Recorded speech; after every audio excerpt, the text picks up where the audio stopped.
Pemirsa, setelah terlibat perang selama 12 hari, Iran dan Israel secara resmi mengumumkan gencatan senjata untuk kembali ke meja perundingan. Serangan udara dan rudal yang dilancarkan kedua negara ditambah adanya keterlibatan Amerika membuat kerugian yang besar untuk kedua belah pihak. Lantas, akankah gencatan senjata membuat bara perang padam?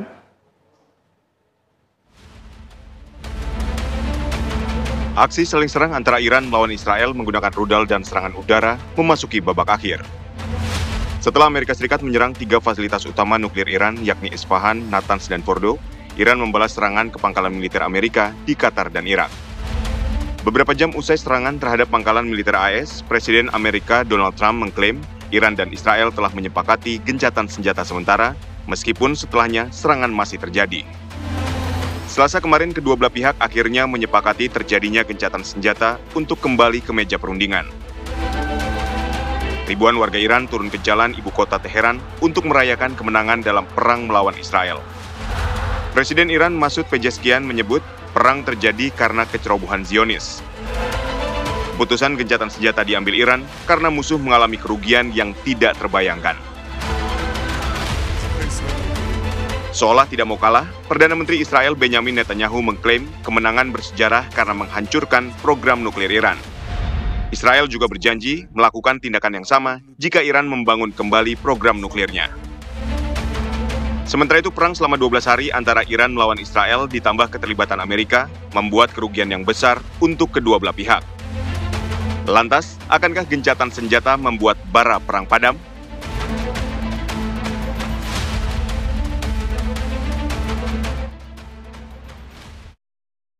Pagi tentang bagaimana memulai hari bersama orang-orang yang dicinta, menyalakan semangat dan menjaganya dengan cara berbeda.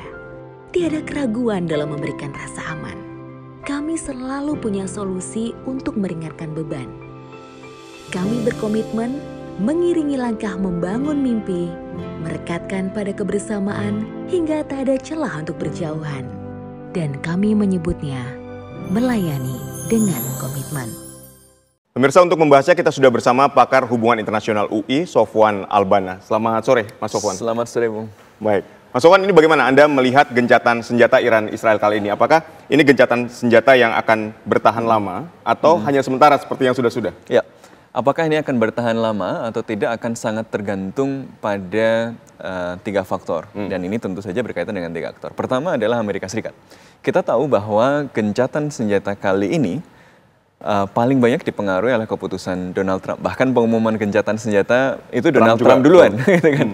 Donald Trump dulu, baru setelah itu Iran dan Israel kemudian mengkonfirmasi, gitu. Jadi Trump sudah mengumumkan dulu, terus thank you for your kind attention, gitu kan? Sangat Trump sekali pengumumannya, gitu kan? Dan setelah itu mereka kan sebenarnya masih saling mengirimkan di detik-detik akhir itu kan ya, masih mengirimkan misil. Ya, Iran masih mengirimkan ke Bir Shifa, sementara Israel juga mengirimkan serangan ke Teheran. Bahkan kalau versinya Trump Israel sudah on the way nih pesawatnya mau menyerbu Iran, tetapi kemudian Trump dengan keras mengecam kedua belah pihak ya, Iran dan Israel gitu.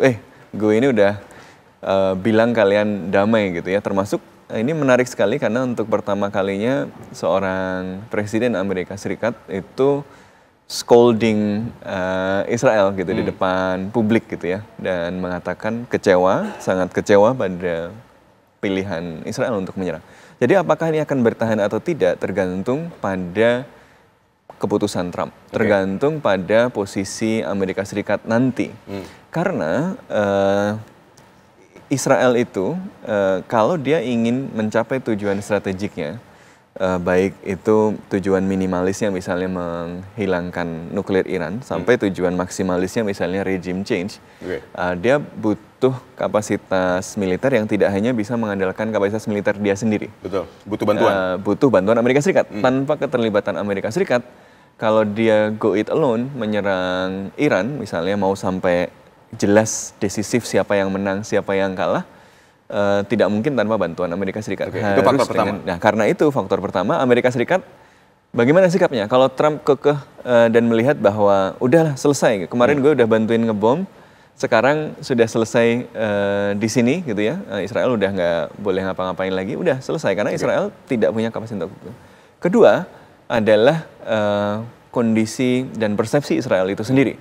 Tentu saja kemarin kan untuk memutuskan gencatan senjata itu rapatnya kabinet Netanyahu itu lama sekali, 4 jam, dan setelah itu menteri-menterinya nggak boleh bicara karena saya yakin perdebatannya panjang sekali.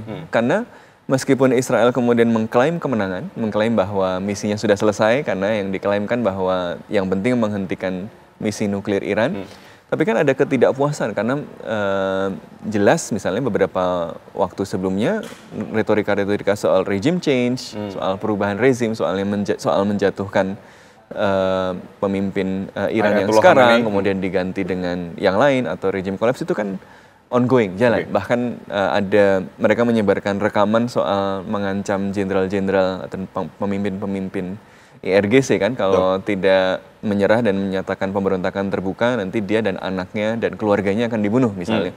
Itu kan menunjukkan bahwa sebenarnya ada kehendak maksimalis dari sebagian faksi di dalam pemerintahan Netanyahu sendiri gitu. Dan ini pasti ketidakpuasan ini kan masih ada. Meskipun mengklaim kemenangan, kita lihat tidak ada selebrasi yang terlalu istimewa juga kan dari Israel. Kemenangan itu harus diklaim karena kalau nggak mengklaim kemenangan, nggak punya muka dia untuk melakukan perdamaian. Senjata tadi. Perang itu kan semuanya kalah kalau perang gitu kan. Tetapi untuk mengakhiri perang semuanya harus mengaku menang. Israel harus mengaku menang, Iran harus mengaku menang, Amerika Serikat harus mengaku menang. Kalau sebelum kita ke situ ke poin ketiga. Kemudian poin ketiga adalah Iran sendiri. Seberapa mampu Iran ini memiliki deterrence.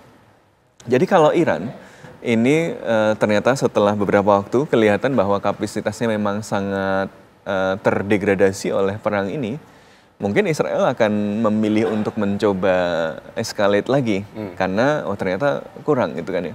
Tapi kalau Iran mampu menunjukkan bahwa dia masih punya senjata yang cukup memadai, misil-misilnya masih cukup banyak, kuat, cost-nya akan mahal untuk menyerang Iran, dia akan bertahan lebih lama. Tapi Iran punya potensi itu nggak kalau eskalasi ini masih terus terjadi? Iya, saya kira kita masih belum mendapatkan gambar utuhnya, tetapi Iran harus posturing bahwa dia masih punya banyak, gitu kan. Tapi kan namanya kekuatan itu semua kartu kan pasti tidak dibuka. Israel tidak membuka semua kartu, bahkan foto-foto hasil serangan Iran ke Israel kan nggak dibuka. Iran juga pasti tidak mengakui kalau hasilnya yang kena gitu. Jadi sampai fog of war-nya kemudian hilang, kemudian kita tahu sebenarnya kapasitasnya seperti apa, kita nggak akan tahu terlalu detail. Bahkan simpang siur misalnya kan soal apakah di Fordo itu misalnya uraniumnya sudah dipindah atau belum, dan seterusnya. Ini kan semuanya masih fog of war semua, semuanya masih harus mengklaim bahwa pihaknya berhasil dan kuat gitu ya.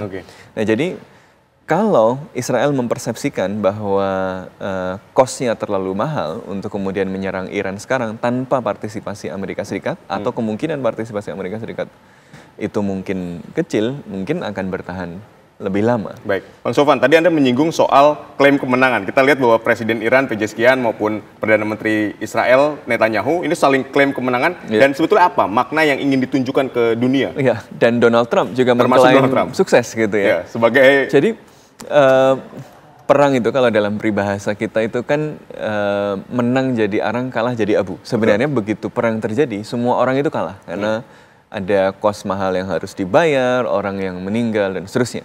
Tapi bagi orang yang terlibat dalam perang, kalau mereka mau mengakhiri perang, mereka itu harus mengklaim kemenangan. Dan ini lazim terjadi ya, dari misalnya konflik Israel Hizbullah misalnya tahun 2006 misalnya, dan tahun-tahun setelahnya, semuanya itu berakhir ketika kedua belah pihak itu bisa mengklaim bahwa pihaknya lah yang menang. Karena kalau pihaknya nggak menang, pasti ada dorongan-dorongan dari domestik, dari konstituen dia untuk masa menyerah kalah gitu. Kamu pemimpin kok cemen gitu kan. Tapi kalau kemudian ada exit strategy di mana masing-masing pihak bisa mengklaim kemenangan, maka mereka bisa mengelola ketidakpuasan domestik. Misalnya nih, Iran diserang. Kalau dia diserang kemudian kelihatan luluh lantak, kalah, kemudian perdamaian terjadi saat itu, ya, perdamaian kemudian didorong pada saat itu, dia nggak akan menerima. Kenapa? Karena dia akan merasa bahwa dia kalah gitu. Dan pasti dari dalam negerinya akan menolak. Israel juga begitu. Kalau misalnya dia tiba-tiba minta berhenti gitu ya, dalam situasi di mana dia tidak bisa mengklaim kemenangan, maka faksi-faksi di dalamnya pasti akan tidak puas ini. Kenapa tidak dilanjutkan? Katanya menang, berarti kalah kita gitu kan. Nah, Amerika Serikat juga begitu, ya dia harus mengklaim bahwa serangannya ke 3 instalasi militer Iran itu berhasil gitu ya, karena kalau tidak dia nggak ada alasan untuk mengklaim bahwa udah saya sudah lakukan tugas saya, ancamannya sudah hilang, terus sudah selesai gitu. Jadi ini apa ya? Perang itu selalu diakhiri dengan klaim kemenangan dari semuanya, karena ini bagian dari face saving. Orang itu kalau tidak dapat kemenangan material, minimal itu dapat kemenangan yang sifatnya moral di hadapan masyarakatnya sendiri. Karena kalau enggak, ya legitimasi di dalamnya pasti tergerus gitu. Baik, ini kita lihat bahwa Amerika menyerang instalasi nuklir Iran di 3 situs gitu ya. Dan kemudian diklaim oleh Pezeshkian maupun Khamenei bahwa ternyata sudah dipindahkan nih dari 3 situs ini. Sebetulnya Iran itu memang betul-betul punya nuklir untuk jadi senjata pemusnah massal, atau ini hanya klaim yang diberikan oleh Israel dan Amerika Serikat? Kalau menurut laporan terakhir dari International Atomic Energy Agency, IAEA, ini adalah lembaga yang mengimplementasikan Non-Proliferation Treaty atau perjanjian untuk memastikan bahwa penggunaan tidak ada pengembangan senjata nuklir gitu ya, dan nuklirnya digunakan untuk tujuan damai. Iran saat ini memang setidaknya di tempat-tempat atau instalasi-instalasi yang bisa diakses oleh lembaga ini memang belum sampai ke level untuk bisa weapons grade, bisa menjadi senjata. Ini untuk jadi senjata itu biasanya levelnya itu 90% purity-nya misalnya. Sekarang Iran diperkirakan ada sampai pada level 60%. Masalahnya adalah untuk mencapai weapons grade itu kan soal niat aja gitu. Kalau niat bisa dikejar dalam berapa lama nih gitu kan.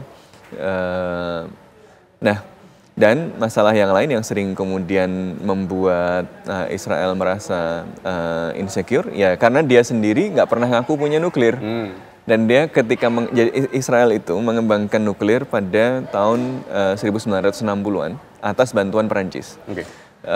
Baru terbuka ke publik setelah ada pengakuan dari seorang yang bekerja di situ, Mordechai Vanunu, yang kemudian harus kabur karena diburu sama Israel sendiri. Dan dari situ kita tahu bahwa Israel itu mengembangkan nuklir. Padahal selama dari proses 60-an sampai 80-an itu berbagai pihak termasuk Amerika Serikat itu sudah mempertanyakan, kamu beneran punya nuklir atau enggak? Tapi dia nggak ngaku ya? Dia bilang mengembangkan nuklir tapi enggak nuklir untuk senjata gitu kan ya. Ya sama seperti jawaban yang diberikan Iran sekarang. Jadi kalau Israel punya pengalaman mengatakan bahwa nuklir saya nuklir damai loh, dan ternyata mengembangkan senjata, mungkin berdasarkan pengalaman dia juga berpikir Iran sama kayak saya nih gitu. Saya dulu bilang tujuannya damai tapi saya mengembangkan nuklir juga gitu kan. Sementara Israel itu punya namanya Begin Doctrine gitu ya. Doktrin untuk memastikan bahwa tidak ada proliferasi nuklir di kawasan, sehingga Israel menjadi satu-satunya kekuatan nuklir di kawasan. Karena nuklir itu dia adalah senjata yang bisa mengubah kalkulasi perimbangan kekuatan dengan sangat cepat. Jadi kalau kalkulasinya tadinya konvensionalnya jumlah balistik begini, jumlah pesawat begini dan seterusnya timpang, tiba-tiba ada nuklir, ini udah nggak meter lagi. Karena satu nuklir itu kerusakannya akan luar biasa sekali. Ketika berbicara soal dampak dari gencatan senjata terhadap Timur Tengah sendiri, Anda melihatnya seperti apa dan global ini juga seperti apa? Saya kira dunia berharap tentu saja gencatan senjata ini akan bertahan gitu ya. Karena Timur Tengah ini kalau benar-benar terjadi perang besar atau regional war, atau bahkan mungkin bisa perang yang lebih besar lagi, ketika dia melebatkan kekuatan-kekuatan besar, dampaknya pasti akan besar sekali ke seluruh dunia. Pertama, dia akan berdampak besar. Kenapa? Karena dia adalah sumber energi utama dunia. Kita tahu semuanya suplai minyak dunia kan, dari Timur Tengah. Lalu distribusinya salah satu yang paling penting dari Selat Hormuz, hampir seperempat ya, 20% sampai 25%. Itu satu, dampaknya pada energi, dan energi ini kan yang menggerakkan semuanya, lampu ini semuanya, aktivitas ekonomi ini semuanya digerakkan oleh energi. Kemudian yang kedua, kalau Timur Tengah sampai kemudian terjadi konflik, kemungkinan untuk kemudian melibatkan kekuatan-kekuatan besar yang punya kepentingan, karena kawasan ini sangat strategis, kekuatan-kekuatan besar pasti punya kepentingan, ya, Amerika Serikat masuk, mungkin juga nanti Rusia, kemudian Cina juga masuk, mungkin eskalasinya akan menjadi lebih besar lagi gitu ya. Jadi semua orang berharap bahwa ini bisa dikelola untuk sementara. Dan sementara kan kita melihat bahwa semua pihak masih nggak ingin konflik ini jadi besar. Makanya kita lihat ketika merespon serangan terhadap instalasi nuklirnya, kan orang banyak khawatir bahwa Iran akan kemudian melakukan retaliasi besar-besaran pada basis-basis militer Amerika Serikat. Tapi kita lihat yang kemudian mendapatkan retaliasi itu hanya beberapa saja, bahkan hanya satu yang jadi fokus, kan Al-Udeid, ini pangkalan paling besar yang ada di Timur Tengah, pangkalan militer Amerika Serikat di Timur Tengah terbesar yang ada di Qatar. Dan itu hanya diserang dengan misil yang jumlahnya nggak terlalu banyak, dan bahkan sudah dikasih tahu dulu si Qatar itu, dan Qatar pasti ngasih tahu Amerika Serikat bahwa akan ada serangan. Jadi pembalasannya itu lebih ke simbolik dan mengirimkan pesan bahwa kalau saya mau balas, saya bisa loh, tapi saya mau deh lick my wounds gitu ya. Saya mau deh absorb the damage gitu ya untuk menjaga muka kamu. Tapi let's not make it worse gitu ya. Jadi semuanya masih menghindari eskalasi yang lebih besar, dan saya kira Amerika Serikat mendapatkan pesan itu, dan kemudian ya udah time for ceasefire, karena tidak menguntungkan untuk Trump juga di domestik, dan juga belum tentu juga kalau dia masuk perang akan berhasil. Jadi gencatan senjata ini menjadi opsi saat ini yang terbaik untuk semua pihak, termasuk di Timur Tengah maupun di dunia. Sekali lagi terima kasih. Paling rasional saat ini, tetapi sangat vulnerable. Baik, terima kasih sekali lagi Bang Sofwan telah berdialog bersama kami. Sehat dan sukses selalu untuk Anda. Terima kasih.